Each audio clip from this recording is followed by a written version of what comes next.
All right, welcome back to Podcast Recovery, everyone. We are your hosts, David O. And Eric V. Today we are joined by our special guest, Steven. How are you doing today, man?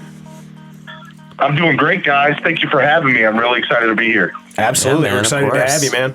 Where are you from? I'm from Baltimore, Maryland, over here in the great state of Maryland. Oh, Nice. yeah. Love Yeah, it. we love it. And when were you first introduced to recovery? I was first introduced to recovery on August 13th, 2017, when I was in rehab. So that's when I was introduced to recovery at first. Nice. And is that your clean date? That is my clean date. Same date as that. I'll get into my story here as we get going, but that it's also my birthday too. So my clean date is my birthday. That's Wow. That's fantastic. That's cool. Yeah. Yeah. Even you It can't is. beat that, Eric. No, I can't beat that. I can't Well, beat that. and what was funny is this past year when I celebrated my 1 year, I turned 30. So I turned 30 and celebrated my 1 year at the same time. It was amazing. Nice. That's beautiful. It's dope. All right, man. Well, we're going to turn it over to you to share your story with us, so take it away. All right, guys. I'll kind of start off the way I start off doing any meeting. I struggle with, illicit relationships outside the marriage. I struggle with pornography. I struggle with gambling, anger management, depression, you name it. Anything that takes me outside of me is what I have a problem with. And my name is Steven. And what I like to do when I start off talking to somebody about my story or my issues is kind of give them a backtrack of everything that I have a problem with, not just the addiction, but, the anger management, the depression, that kind of stuff leads into why I even did my addictions in the first place. And we'll get to that as I go further along in my story. But, it started out probably, when I was 12, 13, 14 years old. I'm 30 now, as I stated before. And, I was probably in the 8th and 9th grade around that time, and 7th, 8th, and 9th grade. And at that time, pop music and hip hop was really big in that era. It was it was becoming very popular. And if you remember anything about MTV or BET, the late night videos were just women dancing half naked. Oh yeah, it was the thong song. It was back that ass up. Oh yeah, it was everything. Yep. There's a very popular song I say in all of my interviews is by Nelly. There's a song called Tip Drill, and the video for that was literally was softcore porn. Yeah, that's pretty much. all it was. Yeah, and they played that on late night every night. So that was my first introduction to what sex was, to what the opposite sex was. And for me, it couldn't have been a more unhealthy introduction to that than possible. And my parents had no clue because A, they didn't know what they were doing. B, it was still a new thing, that the hip hop and the pop era and the selling of the sexuality to younger kids. And I think for me, just looking back on it from a marketing branding standpoint, I think that's when you can actually go back really and start looking at when everything in the world was sold by sex. And so, that's a totally other issue that we can get going down the road. But I could talk about that for 30 minutes, but for me, I had all these issues and I had this introduction to it, and I'm getting, I'm in high school now. Yeah. And now when I'm in high school, I start doing fantasy football.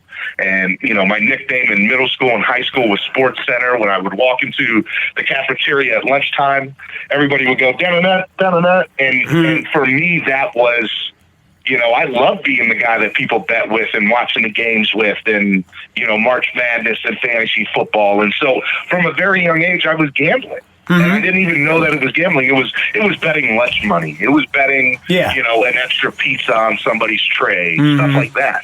But that's what it was. And looking back on it, I kind of got the dopamine kick from that at such a young age. And so I'm introduced to gambling. I'm introduced to sexuality all at this age, and nobody's telling me anything. I'm not really asking questions because I like what I'm doing. Why am I going to ask questions about it? Yeah.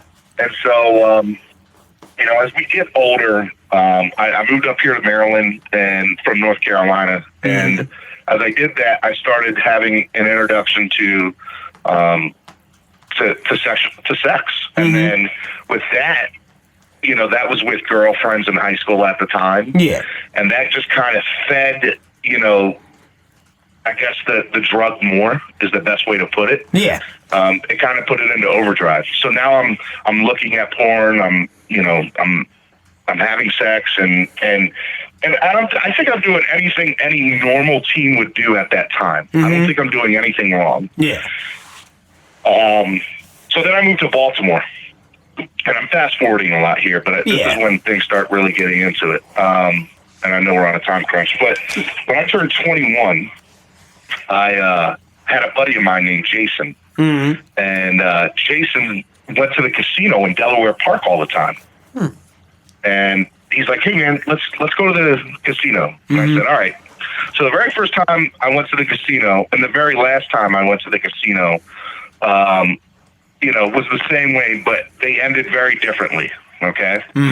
So I go out to the casino with them, and I have $200 in my pocket that night. Yep.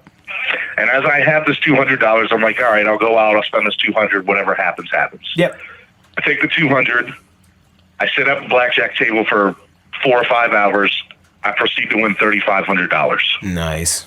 And, I do that, and then as I'm walking out, to cash out my chips, I have a purple $500 chip. And I walk by a roulette table, and I put a purple chip on black, and what happens? It hits. So I went from $200 to $4,000 in a span of 4 or 5 hours. Nice. It was the easiest money I ever made. It was the worst thing that ever could have happened to me. Yeah. I mean, I was addicted from the word go. And so, from that standpoint, I started going to the casino all the time. And by this point, I'm doing fantasy football, and I'm doing, I'm getting bookies now, and I'm betting on games for real, and things are starting to get a little out of control, unbeknownst to me. Yeah. So come March Madness, probably about a year later, do you guys watch college basketball? Oh, yeah. You remember the name Jimmer Fredette from BYU? Jimmer Fredette. I do. Yes. I do remember that name. Okay. All right, so Jimmer Fredette and BYU are playing Marquette in like the Elite 8 or Sweet 16 or something. And the point spread is 8.5 points. And for the first 4 days of the tournament, you're talking to somebody who I had, 10 bracket sheets, and I would have money on all the games, $25 here, $50 here, $25 here. Well, I proceed to lose for those first 4 days. Ooh. So what do you do when you start losing? You want to get back with one win. You double down. Start betting more aggressive. Exactly. I start betting more aggressive. So all of a sudden I have this huge amount of money on the game. All right. And I won't even get into the numbers, because when you do gambling, by the way, the numbers don't matter. There's people that have lost $1 million and it hurt them. And there's people that lost their last $25. That's all they had to eat. So the money doesn't matter from that standpoint. But let's just say I had a very big number on this game. And the point spread was 8.5 points. There was 2-point-something seconds left. Jimmer Fredette inbounds the pass. The game is over. BYU won. And this, I'm trying to use my words very carefully, because I still dislike Jimmer Fredette to this day. He throws up a half-court shot just to screw around. Yeah. And it goes in. And so I lost on a stupid shot at the end of the game when the game was over. And I always made the joke when I was in active addiction that if I ever saw Jimmer Fredette on the street, it would be on and popping. Because it was the worst thing. So I stopped gambling after, my wife at that time, I want to say we were still dating at that time. Or we had just gotten married very recently in that. And she definitely bailed me out of that and helped me pay that off. And I stopped gambling at a casino and sports gambling probably for a year. And then I got back into it because I didn't think I had a problem. I just thought I started losing. Yeah, you just had a bad streak. I didn't go to a meeting or anything. Exactly. Meanwhile, at this point, though, porn is becoming such a big part of my everyday life. Okay. I'm a big guy, so you guys can't see me. I'm a really big guy. I've always been big. My self-esteem's always been pretty low. And the number one thing I always wanted in life was friends. So I started doing things to make me feel better. Yeah. So now I'm in a relationship. I'm in a marriage now, and I'm going through major depression. After having kids and my, having so many medical issues with my mother, and my parents ended up getting divorced, and there's all these things that are happening back to back to back. So I'm deeper and deeper getting in depression. I'm not, going to counseling or any of this. So porn is something that is a way for me to release. Yeah. And, I would probably say those last 2.5 years of active addiction, I watched porn a couple times a day, every day. And porn started not being enough. Yeah. Okay. So when something starts not being enough, the next thing you want to do is, well, how much further can I take this? So you have Backpage and you have Craigslist. And so you go to Backpage, you go to Craigslist, and these are websites that at that time, offered sexual services or sex lines. So I would call these sex lines or sexual services, and I would talk about, and I would talk to the women. After a while, that ended up not being enough. Well, now I need to go and see somebody.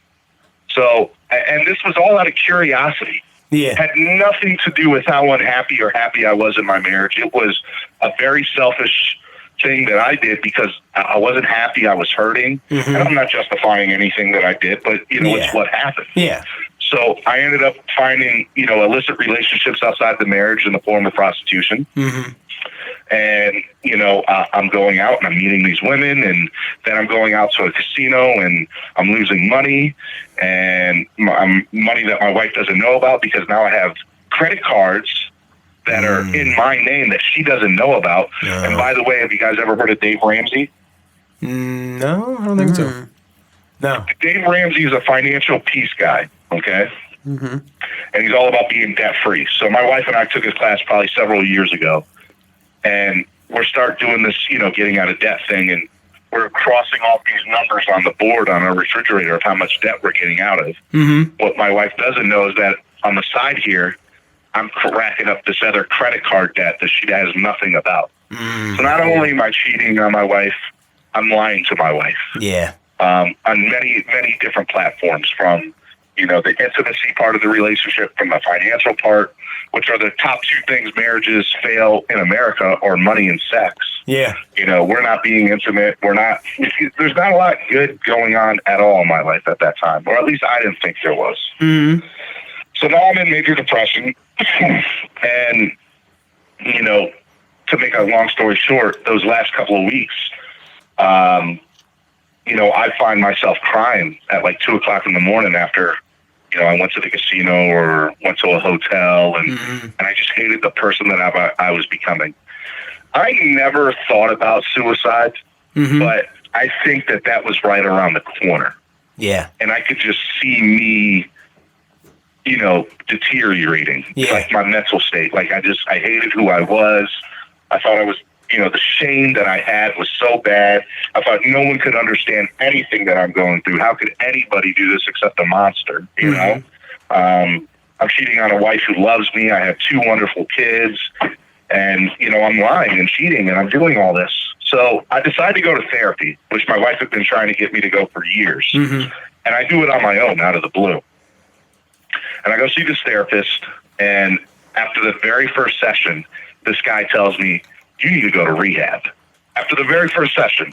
I was like, you're crazy. I was like, rehab's for people who drink and do drugs. I don't do either one of those things. I'm fine. I'm not, I don't have an addiction. Fast forward 2 weeks later, 2 sessions later, because I started going once a week. Yeah. The third session, I walk into his room and I said, look, where am I going to rehab at? Because I just lost a lot of money the night before, like over $10,000 in a span of 30 minutes at a casino. Whoa. Okay. Whoa. And I was like, this is not good. I need, it's going downhill. It's going downhill fast. So we needed to find a place that dealt with pornography and gambling addiction. And gambling addiction is something that is starting to become in the medical universe an addiction, but it's still new. It's still something that people are, just kind of finding out that is an addiction, just as if I were doing drugs or alcohol or anything. But it releases the same dopamine effects that you would have if, I'm doing opioids or, or I'm drinking. Yeah. So I go to rehab on like August 11th, August 10th. And notice my clean date is August 13th. Inside this rehab facility, you're allowed to have your phone. So when I go here to this rehab facility, right, I have a fantasy football draft. And I didn't think fantasy football, even if it was for free, had anything to do with gambling, right? If I'm not spending money on it, it's not gambling, right? But what little did people know is that from 11 a.m. on a Sunday morning to midnight on a Sunday, midnight at Sunday, I don't want to be bothered because I'm watching football, making sure my fantasy teams are doing good. I had completely ignored my family for many, many Sundays during the, 3 or 4 years easily. And I proceeded to have this fantasy football draft. And as soon as it was over, I instantly said, man, I just gambled. Because it clicked. It just clicked in my mind right then and there. And then I felt guilty about it. And then I went downstairs and I ate a whole pizza by myself. And then I felt guilty about that. So then I went back upstairs and I watched porn. And I'm like, what am I doing? It's the domino effect of the cross addiction. And the very next day I walk into the person who runs the rehab facility and I told him everything that I did. And, it's definitely something that you can get kicked out of for, but he's like, you came to me on your own. You saw what it did. You voluntarily right then and there gave up your phone. We're going to keep you. We're going to, now you see. So that was on my birthday. That was August 13th, 2017. Wow. And ever since then, I did like 26 days in that program. And I got introduced to GA, Gamblers Anonymous. And at that time, during, in rehab, I also came clean to my wife about everything. In the rehab, sessions, we started having marriage counseling sessions via internet. And my wife basically asked me one day, are you cheating on me? And I just thought about it and I'm like, I'm done lying. I didn't want to lie about anything anymore. And so I came clean about everything and she hung up the phone and I thought my marriage was over, as it should have probably been. And when I came home that very first day out of rehab, I'm expecting either my clothes to be on the lawn or my stuff to be packed.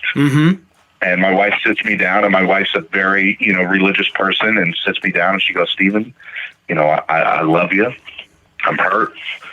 I don't know how I'm going to get through this, but something inside of me tells me that I need to forgive you. And I need to help you work through this. And this is day one for me coming back home. And I start breaking down crying. I'm like, why? Like, I don't even think I would do that, And she's like, God is telling me that I need to stick with you through this and that one day this test will become our testimony. And she's like, I also went somewhere, too, while you were gone. I went to this place called Celebrate Recovery. And I want you to go there with me tonight. Wow. And it happened to be the same day as a Friday. And she got a babysitter, and we went to Celebrate Recovery that Friday night.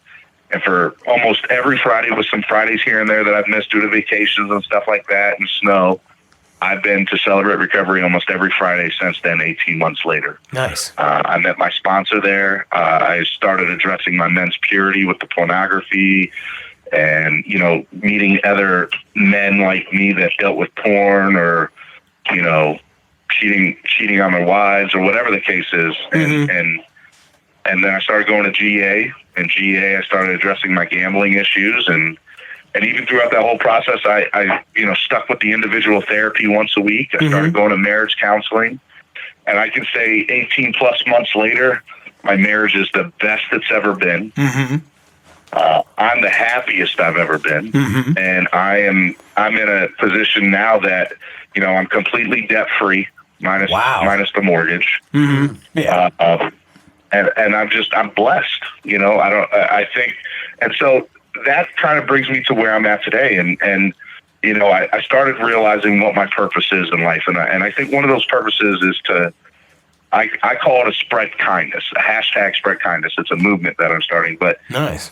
I think I think what helped me the most in my recovery was hearing other people in the same position as me. Yeah. Because when I was in active addiction, I felt alone. Mm-hmm. I felt that nobody could understand what I was going through. That Oh, yeah. how could anybody do what I'm doing? And the moment I started hearing other people and their stories, I was like, whoa, there's other people that have gone exactly through what I went through. Mm-hmm. And if I had have known about that while I was in active addiction, maybe I would have been more prone to kind of seek getting better out sooner rather than later. Mm-hmm. So my life's mission now, I think, is to tell my story to the world and to address pornography as something that we need to be more educated about as a society, because pornography is a very poisonous thing to what it does to the mind. And gambling is something that I think, you know, that is something that needs to be addressed more and more, and how to, you know, deal with it, you know, because there's a lot of people that are, you know, gambling their paycheck from week to week or going into more debt. And so that's kind of where I'm at, and that's kind of my story. All right. That's awesome. I have so many questions. All right, Eric. Start it off. Should I start? Okay. All right. So I was in a treatment center, actually. I'll first ask this question, and then I'll segue into this next question afterwards. But Okay. you know, you went to a treatment center, and you know, I've been to 3 treatment centers for inpatient, and the third one I went to, I was actually clean at the time from drugs and alcohol, but I went because I was suffering from eating disorders, and I was cutting, and my depression had reached a point where it was just unmanageable. So, you know, at this treatment center, it primarily focused on eating disorders and depression and mental illness. They had drugs, but, you know, drugs was only like a small part. But how I always wondered, because I was one, you know, the people who did drugs like me, there was only one other person like that. Everyone else was in for mental illness. What does it feel like being a person, you know, because rehab is synonymous with drugs, right? And alcohol. Like, that's what people think. When you tell someone like you went to rehab, that's their first assumption. But for you, you went for, you know, gambling and for pornography. Like, do you feel like did you feel weird going to treatment for these sorts of things? Was there something you had to overcome, or did it feel kind of like, you know, this is somewhere where I really need to go? Well, I think I kind of, when I went back to say that I went to an individual therapist, and after my first session, he said, you need to go to rehab. You hit the nail on the head with what you said. Rehab is synonymous with alcohol and drugs. Why do I need to go to rehab? So for the next 2 weeks, you know, I'm getting more in the hole, but I did a little bit of research, and I'll talk about the place I went to. I went to a place called Williamsville Wellness, which is in Richmond, Virginia. And from what I know, it's like one of only 2 places in the country that's certified with dealing with gambling. But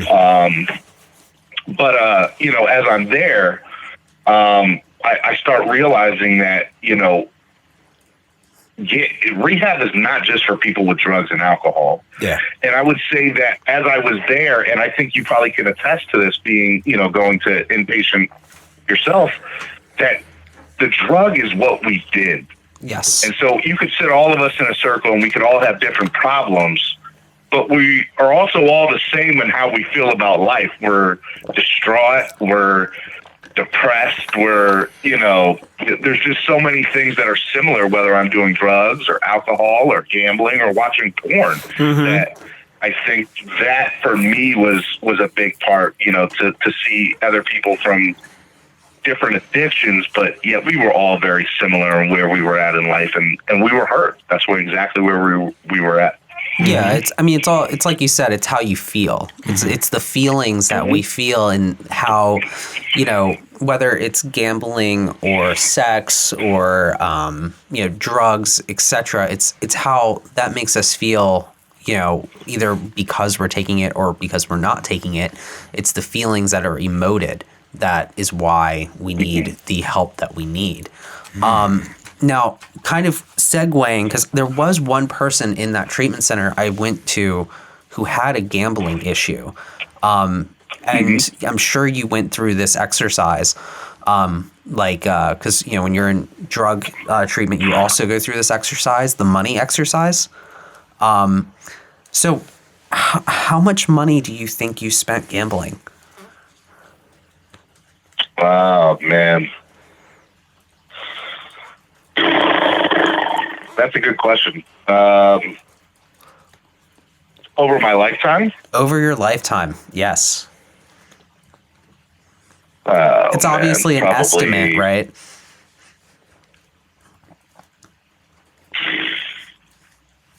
Maybe close to 100,000. Yes. Now, that's not what I had in debt all at one time, but that's over a lifetime of course, gambling and being in and out of the hole. A few $1,000s here and there, and then paying it back and doing the same cycle over again. The definition of insanity is doing the same thing, expecting different results. And I was going insane with gambling, and so, I don't think I've ever really thought about the entire number over my lifetime. Yeah. And again, to kind of reiterate in GA, there's people that have lost millions. Yes. And there's people that have lost a few hundred that, or a few thousand, and they're the same place with their gambling. They're out. They can't do it like an average person. All right. Wow. Okay, I got one. I got a question for you. How did pornography manifest itself into your thoughts and behaviors?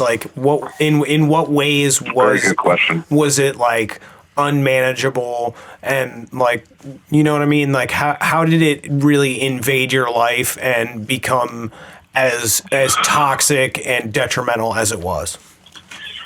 Well, first of all, it's a great question. Well, one of my life's missions is actually, I would love to be able to talk to Congress one day about what pornography is and what it does to the mind and why we need to, at a young age, start educating people. Here's a little stat that's going to scare you. Right. The average age of somebody looking at porn in America for the first time is 8 years old. What grade is that? 8 years old. That's in elementary school. That's third or fourth grade. First grade, second grade. Nice. I don't even think that. My son's 5 and in pre-K. So, I mean, I got to say first or second grade, probably second grade, second or third. I guess it's so much more and that's accessible. the average age that a kid looks at pornography for the first time in America. There's an issue with that. Here's the difference. Our parents or our dad or our mom, doesn't matter, they're looking at porn for the first time in a Playboy, looking at a centerfold of candid shots of the human body. What we're looking at is something that is totally different animal. Okay, Yeah. We're looking at women being defiled to be defiled, and what porn is now is so aggressive and out there. It's not real in any way, shape, and form. Yeah. So to kind of answer your question in more detail, so I started looking at porn when I was 14. So I looked at regular porn when I was, 14. As I was getting older, I'm looking at more and more aggressive porn. And then at that point, the word intimacy, what I expected in the bedroom with my wife, I'm not getting, with her. So it's a lot easier for me to watch 5 minutes of porn that I like rather than have to court and wine and dine my wife, you know? And so it became something where porn was ingrained in my brain of what sex was, of what intimacy was. And that happened over many, many years. It's something that just didn't happen overnight. Yeah, absolutely. But no one ever taught me about it. No one ever educated to me, I'm a man. It's okay to look at porn. And here's the thing that since I've done research, one in every 3 people that look at porn online at work. Okay, 1 in every 3 of those people that look at porn online at work are women. Wow. So this is not just susceptible to men. Women deal with this issue too, and I think that's another thing that kind of gets thrown out there as misrepresented, that if you struggle with porn, you're a man. There's a lot of women that deal with this issue too, and it's just not talked about. And so to kind of wrap up that last question, I think that porn is poison. I think it teaches you the wrong thing of what sex is, the wrong thing of what intimacy is, the wrong thing about what marriage is, or and it's tough to kind of decipher that when everything I see on TV and online is sex. Whether it's music videos, whether it's me selling cologne, whether it's a model just wearing a T-shirt in an ad, it's all sex. And so it for me, not only did I grow up at a horrible time, for the pop and rap music, I then grew up in a time where pop culture just took sex and ran with it so people could make money off of it.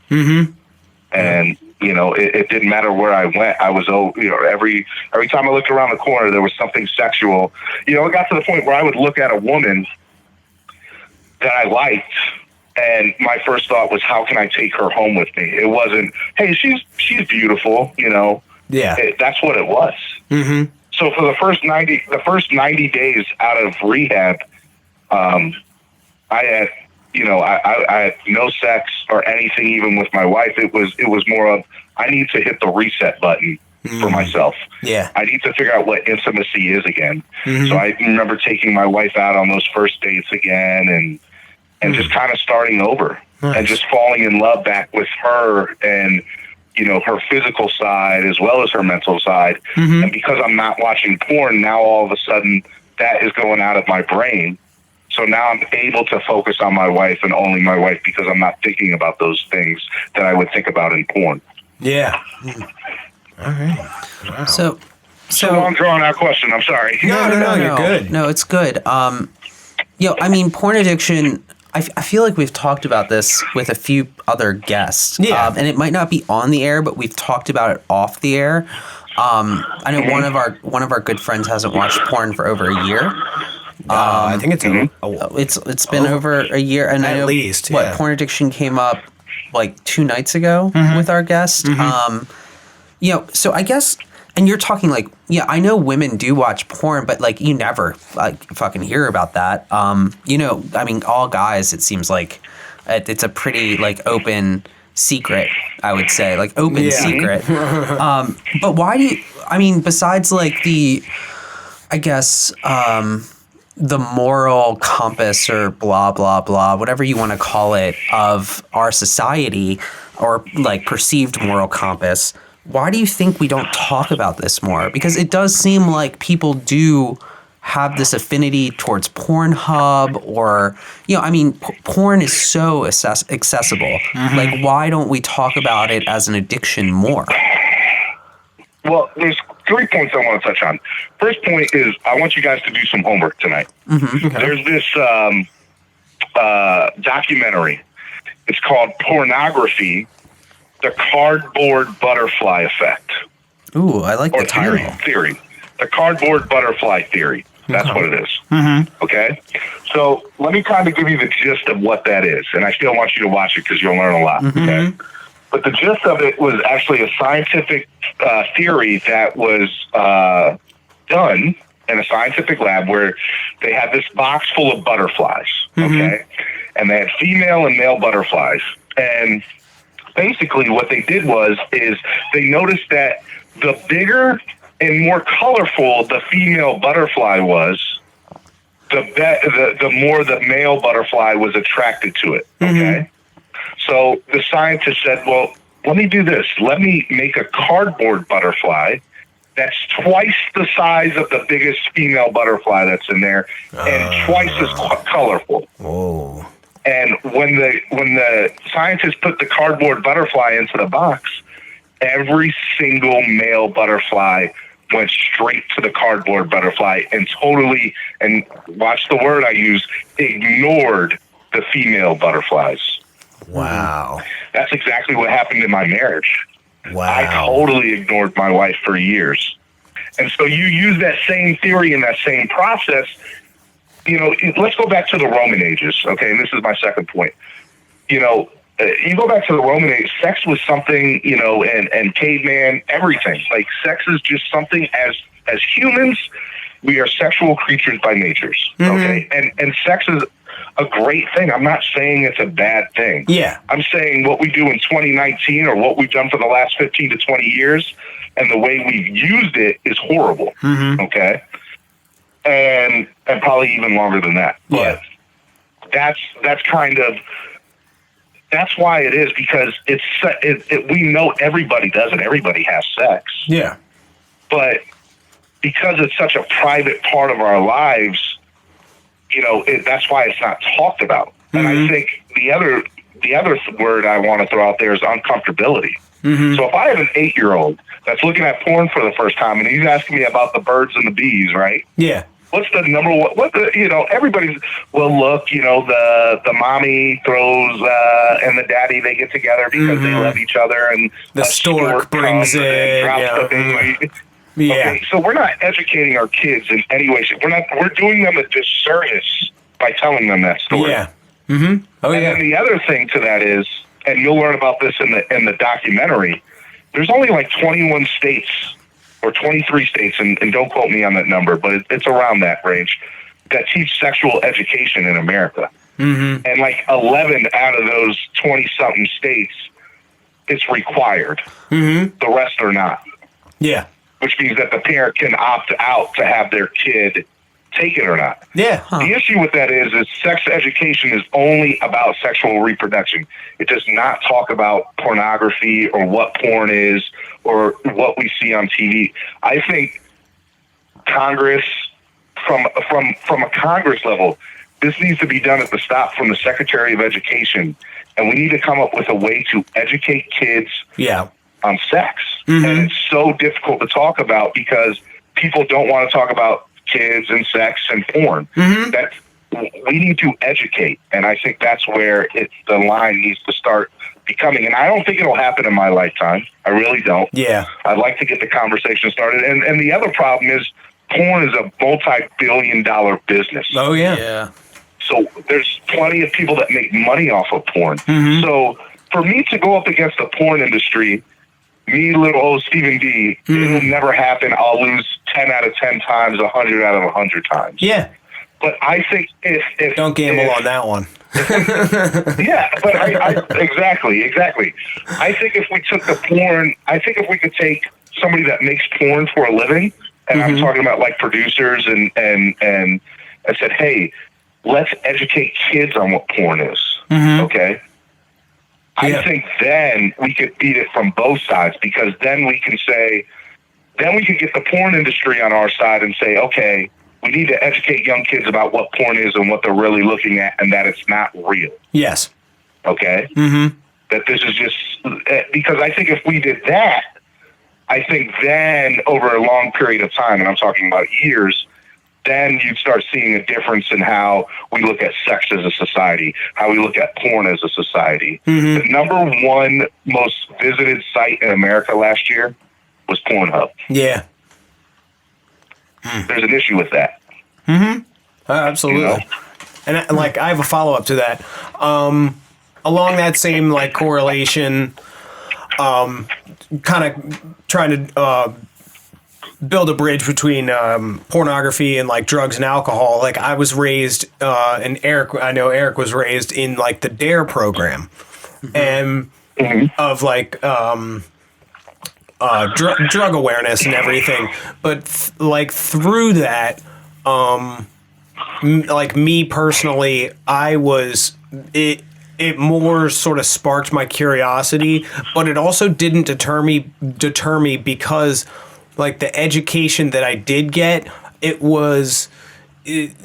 it wasn't real. It was like very fantastical. Like none of those scenarios ever happened where like all those super peer pressure, like, hey man, everybody's doing it, like come smoke this J, or like none of that shit. Let me ask you a question. DARE was also a program where they scared you into not doing drugs, right? Yeah, and it didn't work.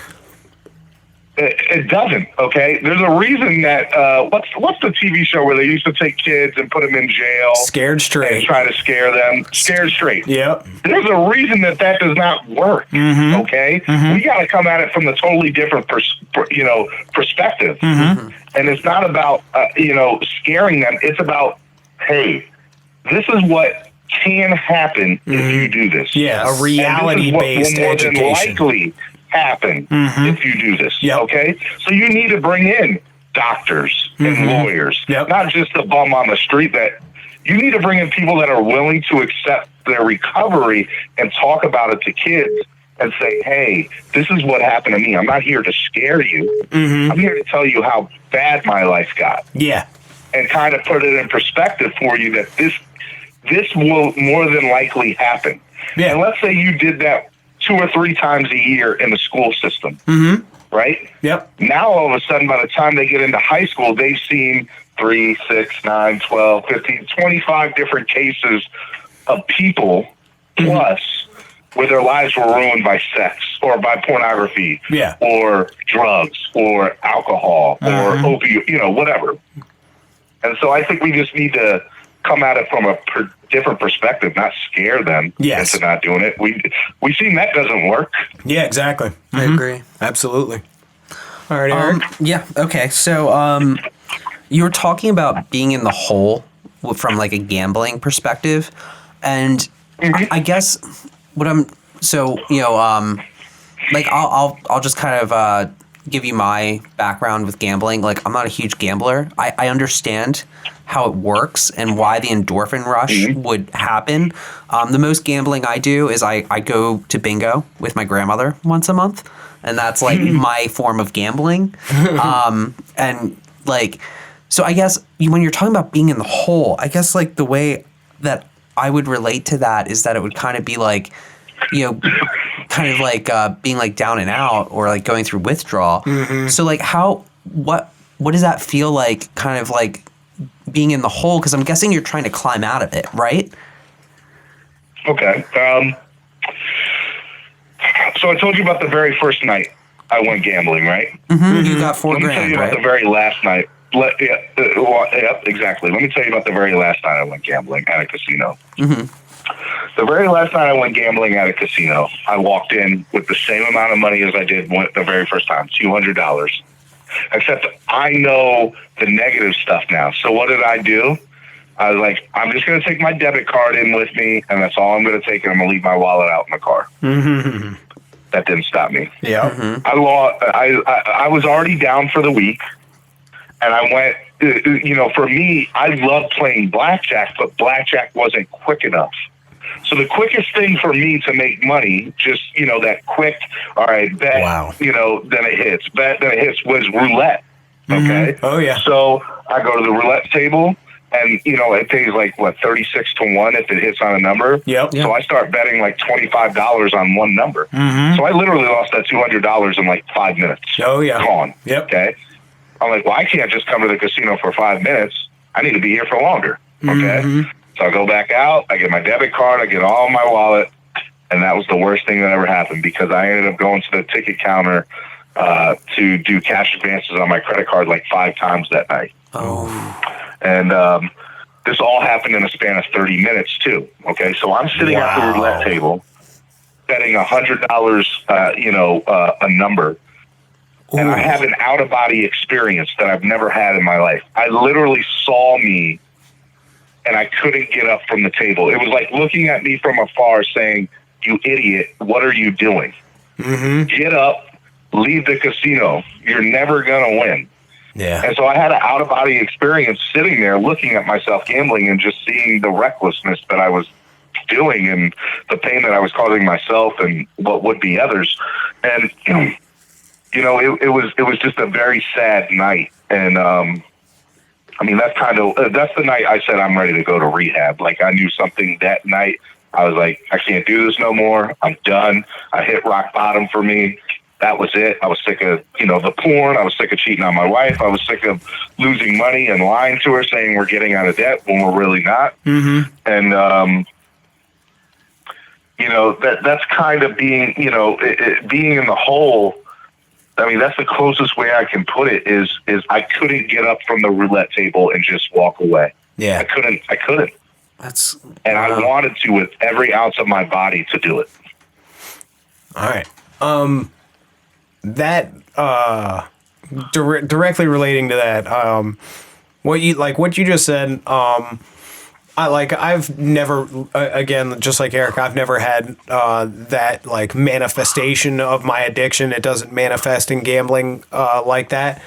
And so I've always felt like a little bit different than gamblers because like honestly I've never talked to many people who've had a gambling problem, but like what you just said like totally resonated with me with drugs and alcohol. Like I've been in situations where like I've had that out of body experience. Like, why the fuck am I here? Like, how am I in this situation right now? Like, get out of this house right now. Like, this is sketchy. This is dumb. You're going to die. You're doing something stupid. Yep. And I just couldn't do it. Like, you just stay in that situation like a deer in headlights. So I'm wondering, have you ever, like when you were talking about rehab earlier, like you were like, oh, that's for drug addicts and alcoholics. So like, was there a difference before recovery, like in your mind between you and like drug addicts and alcoholics? And is there a connection or like a similarity with them now in recovery? I think you guys kind of know how I feel about before recovery and what I thought about recovery or people with alcohol and drug addiction. I didn't think that I was anything like them. Mm-hmm. I think those last couple of weeks of the addictions and how bad they were, I started realizing that, hey, I'm more and more like these people. I can't stop. I need my fix and I can't stop. Yeah. When I was in rehab, we watched this movie. It was called Owning Mahoney, okay? Mm-hmm. And it's a movie by Philip Seymour Hoffman. Yeah. It's another movie you guys should watch, okay? Mm-hmm. And Philip Seymour Hoffman works at a bank and ends up stealing money from the bank to feed his gambling habits, all right? And we're talking in the millions of dollars, okay? And this is an older movie, okay? But, he ended up doing things that he never thought he would do to feed something that he hated when it was all said and done. Yeah. But at the very end of the movie, there was a question that said, hey, on a scale of 100, 0 to 100, what do you think? Or 0 to 10, what is gambling to you? He said 10. Mm. He's like, on a 1 to 10, what is not gambling? He said 3. He's like, and then the guy goes, can you live the rest of your life at a 3? Mm. And so that kind of resonated with me. It was like, holy cow, I guess people that, whether you do opioids or heroin or drink or whatever the case is, can you live the rest of your life without that 10, without that high? Mm. And so I think right then and there, everybody in that room, because everybody watched it, wasn't just gamblers, it was people that, had drug and alcohol. We all just kind of looked at each other and were like, well, we're all the same.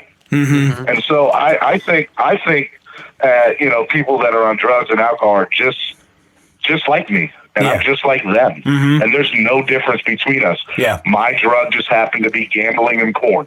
Yeah. Their drugs happened to be something they put into their bodies. But when it was all said and done, we ended up in the same place, rehab together. Yeah. Mm-hmm. Oh, wow. No, yeah. That's powerful. That was... all right, so moving on to the next question.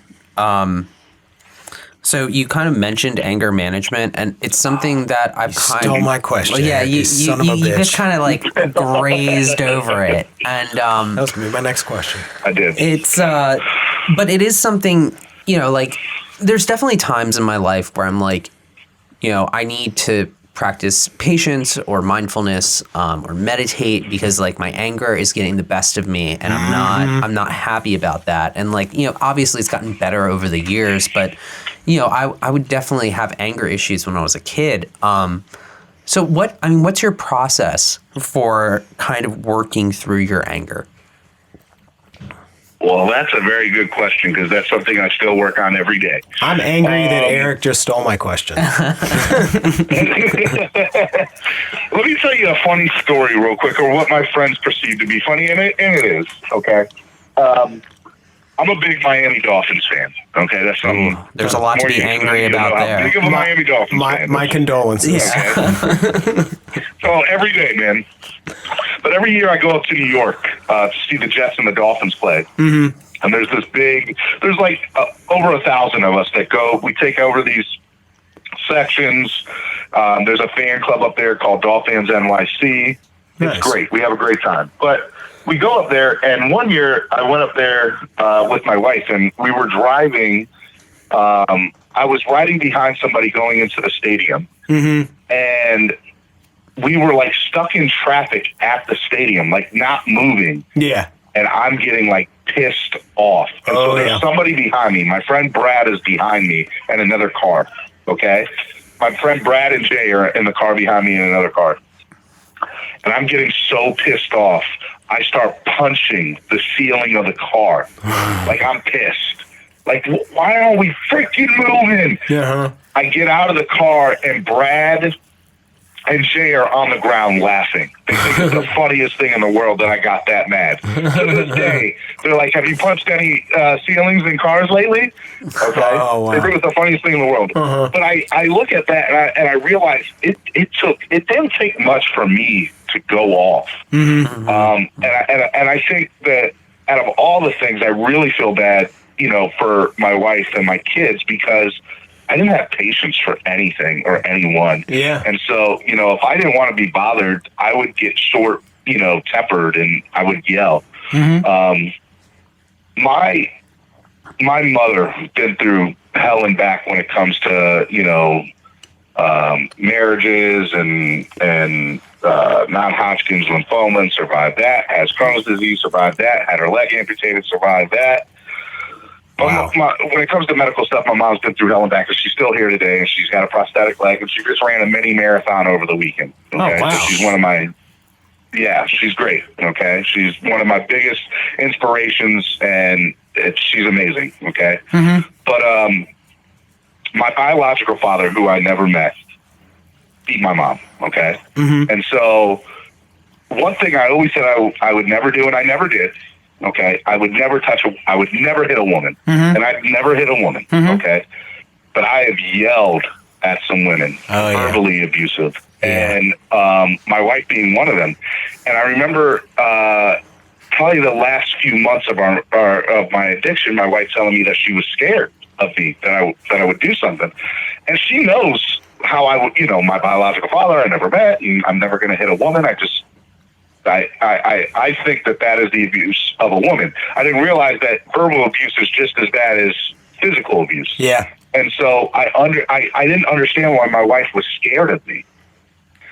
And then I realized after rehab, I'm like, holy cow, I see why she was scared, because it was walking on eggshells every time I came through the door. You didn't know if I was going to be happy or mad, and you didn't know what could set me off at any moment in time. Oh, wow. Okay? Yeah. And so, you know, that was something that I totally struggled with probably throughout my whole life, because, you know, I was this, you know, fat, chubby kid when I was young, and, you know, I didn't get my way, and, and I just, and so it was weird from that standpoint that I think I took my emotional anger out and in such a negative way that I would get mad.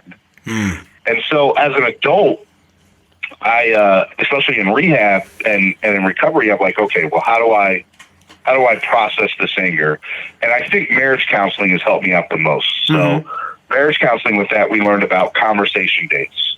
So if we have a disagreement about something, we sit and we listen to each other and we repeat back what we said, so that we kind of understand where we're coming from. That's one thing that really helps me out. I think another thing that really helps me out is taking time out for me. So like I try to go to the movies once a week, which I haven't done a lot lately, but especially in the beginning of my rehab, I would go to the movies once a week just for me, just to get away. Working out is something that I don't do enough of, but I need to. But I've noticed that when I work out, I feel so much better after working out. Like even if I wasn't stressed, I still feel stress go away after I work out. Yeah. Meditating has helped me out. Positive affirmations, listening to positive affirmations have helped me out. But I think the biggest thing out of all of them was Celebrate Recovery. Celebrate Recovery, I ended up finding fellowship in there. And through that, I found a group of men, some my age, some older, that I had made these bonds with, that I have friends now. I have, they're not just accountability partners or a sponsor. They're my friends.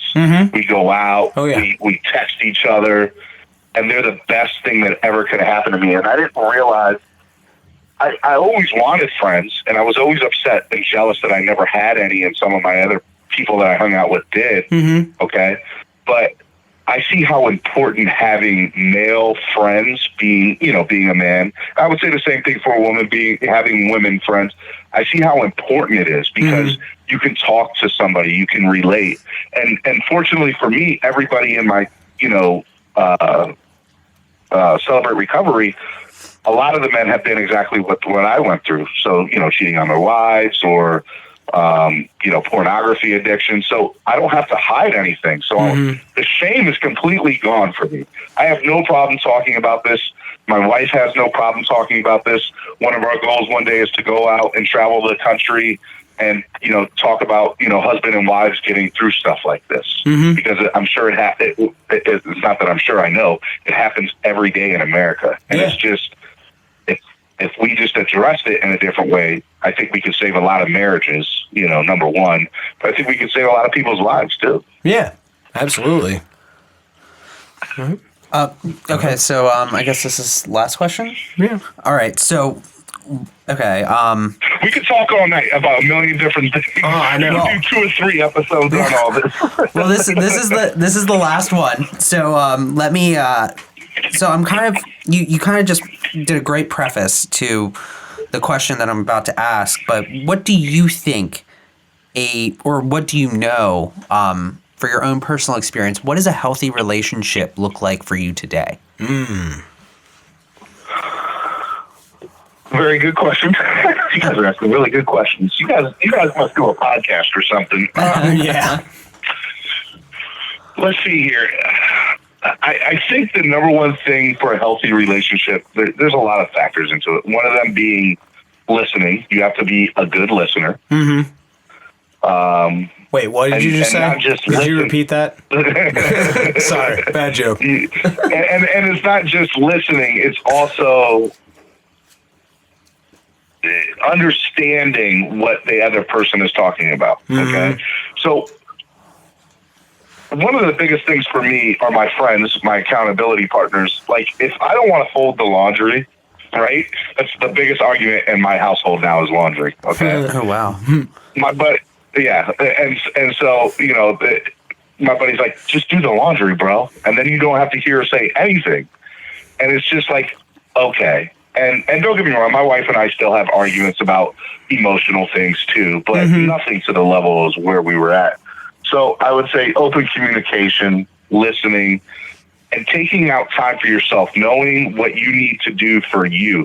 The best thing about all of this is my wife has not healed as quickly as I have emotionally from all this, because I started, my recovery happened day one. Her recovery really didn't start happening till a few months after I came home, when she was able to kind of take a deep breath, see that I've changed, and start working on her own for her own, recovery. And, I think it's a lot of different things, a lot of different moving parts from a perspective of emotional listening. And I keep on saying that, but I think that's, a big thing. I think you just have to understand that you are not the center of attention. Yeah. I was very self-centered. I thought the world revolved around me. that other people rely on me in this life. And it's not even that that's a bad thing. It's just the reality of the situation, and that I need to learn that the journey is just as rewarding as the end result. Mm-hmm. And so for me, it's when somebody, there's a question that I get asked sometimes, do you regret what you've done? Yeah. I don't think I have in any way, shape, and form because of the person I am today. Mm. I am such a better husband and a better father and a better friend, and just feel better for myself than I've ever felt in my entire life. Mm-hmm. And I think that's a direct result of going through everything that I went through. And I think that I'd be lying to myself if I didn't go through that stuff. You know, I don't know if I would be as happy as I am if I had never looked at porn or any of that. But, you know, it's so tough. I know that all of my struggles helped me get to where I'm at today, and I wouldn't trade this feeling for anything in the world. Yeah. So that's kind of my answer to that. You know, I listen, take time out for yourself, and just, you know, spread kindness, spread positivity, spread love. That's my movement. I want to see more of that. Yep. And, you know, I that's kind of where it is. Awesome. All right. All right. I don't have any more questions. So, yeah, man, thank you so much. That was great. Very much. Yeah, man. Thanks for coming on and sharing your story with us. Give us a clap track, Eric. I appreciate it. And if I could also just do a quick drop that you guys can put maybe on the back end of the podcast. No, absolutely. Yeah, dude, plug away. All right. So if you want to follow me on social media, I'm on Instagram, Facebook, Twitter, at Stephen D SKPL, spread kindness, positivity, love. At Stephen D SKPL is my social media handles. I also have a group on Facebook that I would love for everybody to join, and I would love for both of you two to join. It's called Spread Positivity, Spread Kindness, Spread Positivity, Spread Love. It's a Facebook group.